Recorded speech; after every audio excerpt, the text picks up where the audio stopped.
everyone, my name is Younis and these are my teammates. Chantelle, Jana, Rawda. And today we're going to talk about elephant toothpaste. And our group name is Lava Lovers. And today we're going to use scientific method.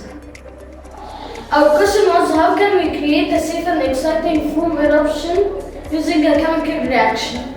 and the hypothesis is if we mix hydrogen peroxide, H2, and yeast, then a foam eruption will occur because the yeast acts as a catalyst to break down the hydrogen peroxide.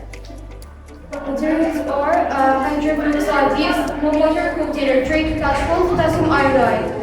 The steps are: place the bottle under the tray to catch foam, pour hydrogen peroxide into the bottle, add few drops of volcanic consumable soap, put in a small amount of potassium iodide as a catalyst, mix it with warm water to activate it, pour the mixed yeast into the bottle and activate it, step back, observe the foam erupting from the bottle like a volcano. The result was that a colorful foam eruption occurred out of the bottle, rising out of the bottle, demonstrating a fast chemical reaction. The conclusions are the chemical reaction between hydrogen peroxide and yeast produced oxygen gas, which got trapped in the soil to create foam. This experiment shows how catalysts can speed up reaction and how chemical energy can produce visible effects.